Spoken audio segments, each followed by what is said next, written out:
Everyone has a story. Stories have power. They help us understand each other. This is Jessup's Journal. Hello, Doug. Hey, Angela, great to meet you. Well, welcome to my studio. This is phenomenal. Angela, it's time to sign into Jessup's Journal. Why, thank you.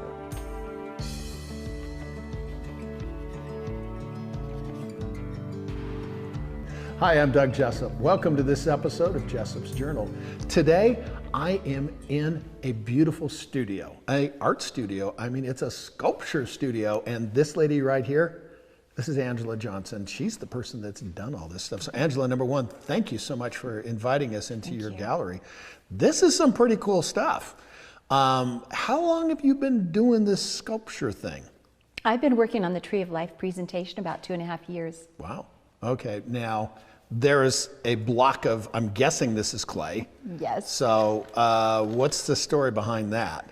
Yes, this lovely block of a water-based clay in this plastic bag, it's to tell my story. Okay. I started over 25 years ago, and my journey began on a very tight pivot from singing to sculpting.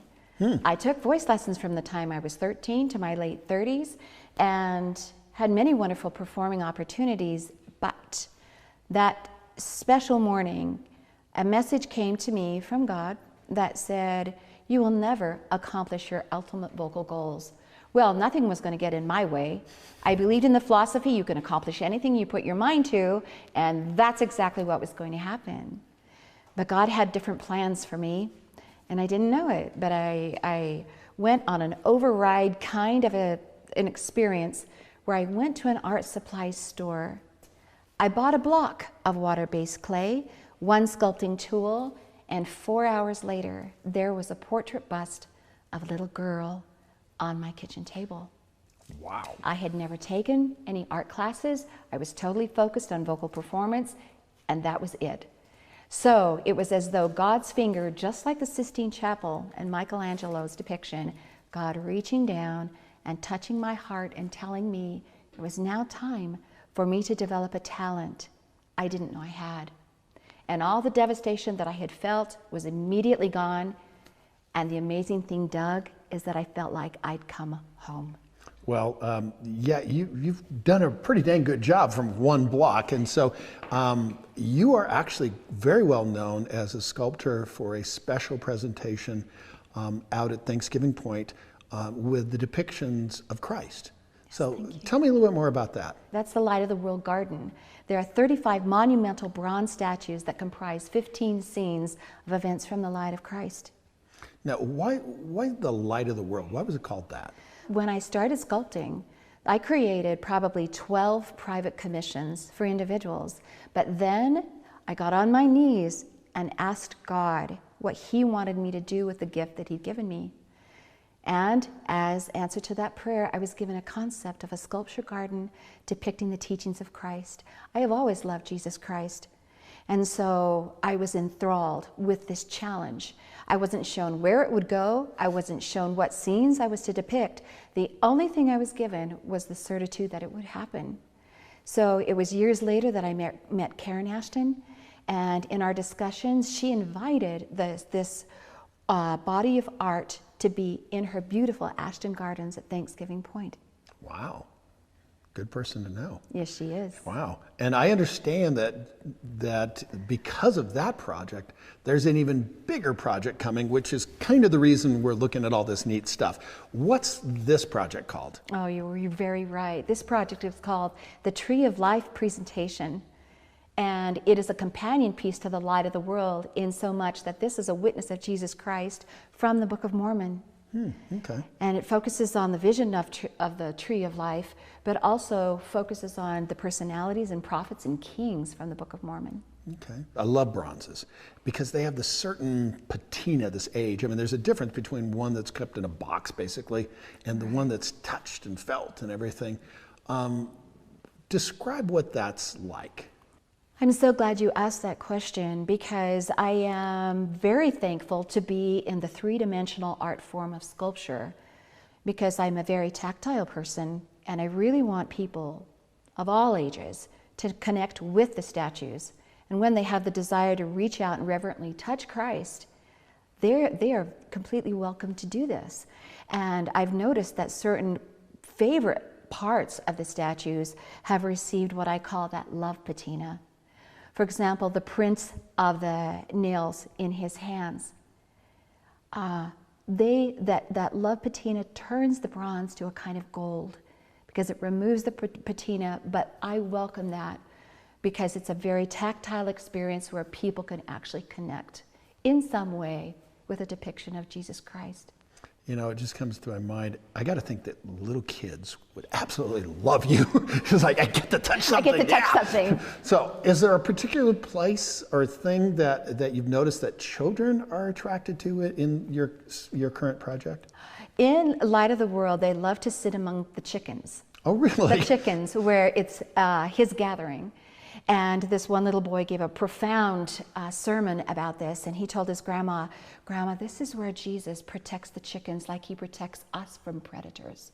And so they love to get up in his lap and sit on his lap. They love to lay their heads on his shoulders and wrap their arms around his arms.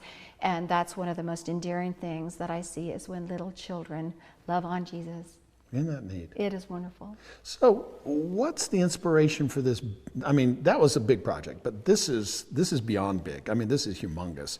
How big is this going to be when it's all said and done? That's a very good question, because right now there are over 200 statues. And the thing that I want to share is when people say, well, where did this start? Where did the desire to do a depiction of the Tree of Life begin? And the stunning thing is, we were just talking about children. I remember being 5 years old. And the very first time I heard the story of Lehi's vision of the Tree of Life, it encoded on my soul in a very deep way. So when I began to sculpt, the echo came through the decades of my life, and I knew that at one point in time, I would sculpt a depiction of the Tree of Life. I was not ready to do it at the time I began the Light of the World. I am a different person now, and that the work that I've done is the work of just over 2.5 years.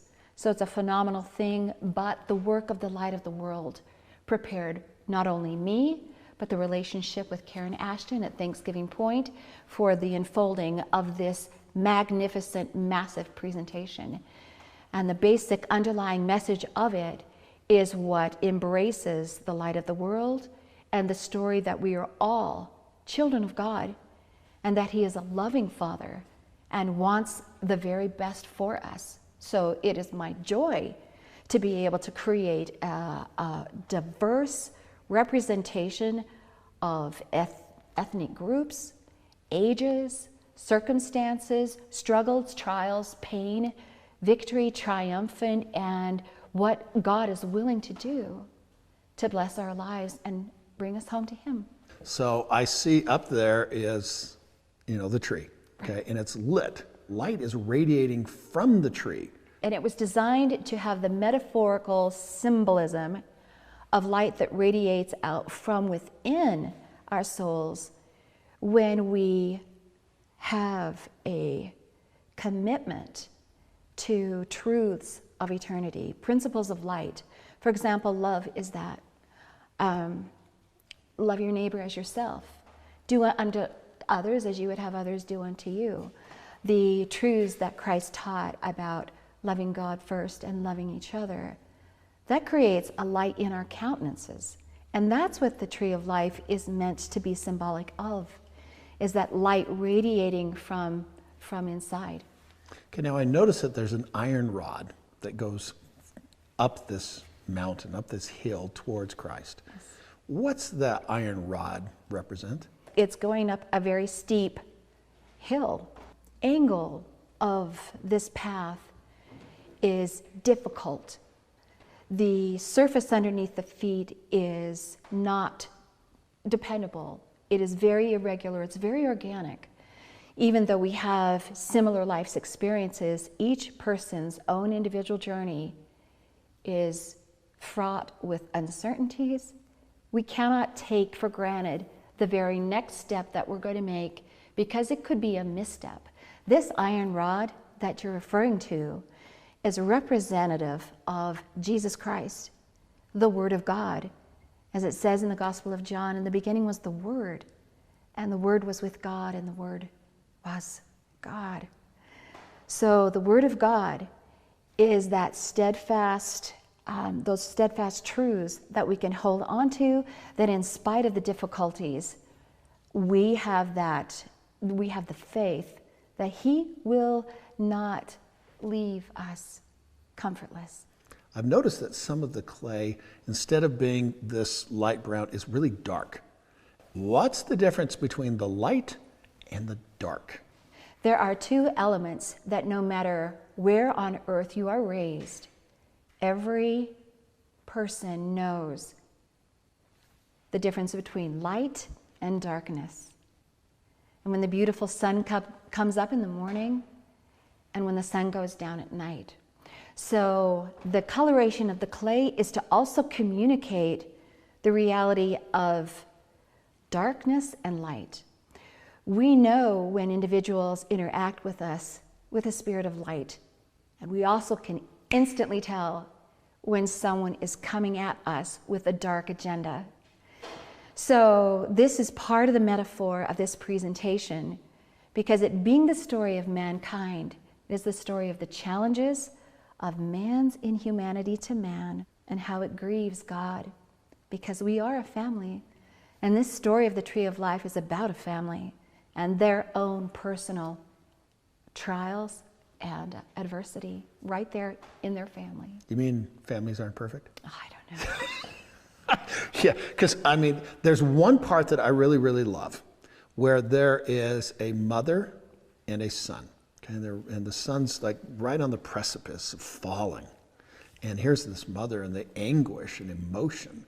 And the thing that I guess I look at is that parents have had the same concerns for their children for eternity. Right. You know, but then I also notice that on the dark side here, okay, you've got chains and you've got some of the typical things you look at, but then there's this one little figure that's still light in the dark place, but she's peering behind a column. Who does that person represent? In this presentation, where the people are in a dark realm with dark colors and the chains and the dysfunctional, narcissistic, self-centered behavior, there are children. And when guests come to my studio and look at the presentation, they go, well, what are children doing? Children are innocent. And they are the personification of innocence. So I tell them, many times rampant in our world is man's inhumanity, where slavery goes on. And we hear situations of human trafficking. She is part of that story. The tears coming down her face are not only because she is being trafficked, but she can't really go home because the trafficking is originating from her home environment. I have not created this presentation to gloss over the concept of pain and the little children depicting human trafficking in the great and spacious building are that story. And so many times in our world, the voices of truth get very, very confused and very mixed. But when it comes to the suffering of little children, the clarity should be crystal clear. Oh, yeah. Of what is right and what is wrong. And what is happening here, what is happening to that little girl hiding behind the pillar is wrong. Yes, it is. Now, if that's the ultimate sorrow in this whole sculpture project, there's got to be a juxtaposition. Yes. What's the most joyous figure here? Oh, wow. You're going to make me emotional. It's another little girl. It's another little girl and a set of children up by Jesus Christ. That the depth and intensity of joy radiating out of their countenances is so genuine, is so spontaneous, that Christ's invitation for us to become like little children is represented in their eyes. And it's my belief that Jesus Christ comes right down into the realm of darkness to be there so that we are not alone. And that those little children up by Christ may have suffered many things, but the understanding that the Savior of mankind that walked our journeys with us in Gethsemane and on the cross, that the epitome of joy is the joy that they are expressing in their open arms, the delight in their eyes as they're looking up at the only being that truly understands them, that truly walked their journey with them, and the oneness that they feel from him is reciprocal. The joy is coming from his soul, from his body, from his eyes, and is returning from the countenances of the little children. And we talked a little bit about this before, but there are certain people here that are, I mean, they're all quote unquote real people, but there are certain people that are based on historical people. We've seen their pictures, we know what they look like.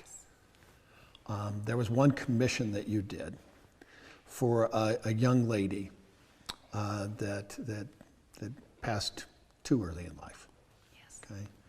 And tell me about that commission and the tie-in with all this. Well, that commission will be part of the Tree of Life. And the important tie-in to all of this is the heartache, the excruciating pain that she endured in her lifetime is part of the depths of, yea, though I walk through the valley of the shadow of death, of bringing and inviting contemplation, because this commission that I did of Brooke Folkman, I was so stunned by her frequent journals and beautiful writings of her faith in Jesus Christ. Not even Jesus Christ was saved from suffering. The most ultimate suffering was his. So this is to really create that connection and that open discussion and that bond of love, which in the end is more powerful than the pain. The pain terrifies us, but the love heals us. And that is the mission that has been and is the ongoing mission of Jesus Christ. Well, call me an optimist, but I do believe that love conquers all. It does, and I agree with you. Now, there's one thing I did notice, okay, so then there are historical figures that people never met, or there's not any kind of, hey, here's their picture, you know. How in the world do you figure out these people? I mean, like, okay, there's this guy right here, okay, he's holding a banner. Yeah, this is Okay, the banner. he's got his stuff out there. Who is he, and how did you figure out what he looks like? He is a captain, and he's a captain of an enormous army. And it was a time in the civilization from the beginning roots of this family that I was telling you about in the Book of Mormon. And the challenge is that tyranny was rising, and in the whole cause of tyranny was the removal of religious rights, was the bondage that it would put families, individuals, children in, and he was not okay with that.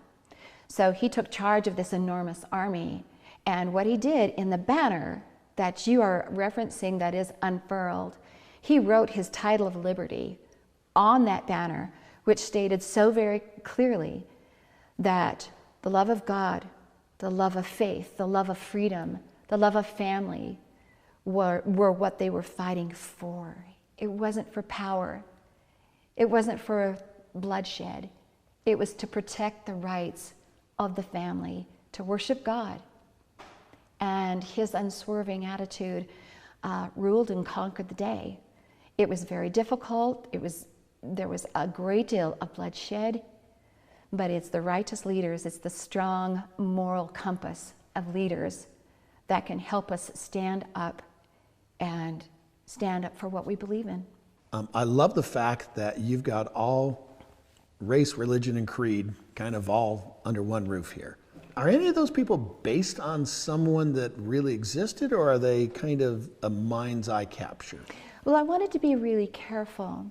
I wanted to keep the message broad. I wanted to represent on the diversity of cultures, but of the commonality of the struggle, of the human struggle.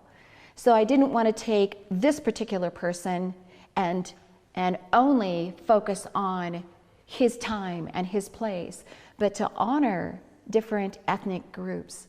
And the tragedy for me was that I had the limitations because the diversity of the children of God is incredible. So I chose the Asian, the Native Americans, and the Africans to express the perspective of the diversity of the children of God, and I kind of pushed the envelope with regards to their hairstyles, their clothings, because in the end, when you put that over to the side, the issues that people face no matter where they live or at what time or what religion or what culture, the issues we go through are very much the same. Yeah, I would agree. I mean, it's the thing I look at is if you read the Bible and you go, okay, gosh, these people are having the same concerns as I am, and yeah. I got a much bigger house, and I know where my food's coming from, and blah blah blah. But yet, everybody, and most of it comes down to they're worried about their family. Right. And the family is kind of the heart of everything. To me, life comes with scars. Okay, this is my journal. It's Jessup's journal. This one, has all kinds of beat up marks and everything. And the last question that I like to ask people, and yeah, it can be a little esoteric, but it is what it is. How do you want to leave your mark? I do appreciate the metaphor of scars. The mark that I want to leave on earth is the truth of a God, a loving Father in heaven, and that each of his children is extremely special to him, more so than how we treat each other, and that the love is made manifest through Jesus Christ, and that through all the feelings of rejection, of betrayal, of the illnesses of the body and the mind, that in the end love will triumph, and to have that faith and that hope, even though at times life seems so dark, but that love will conquer all. And my mark that I would leave is that my life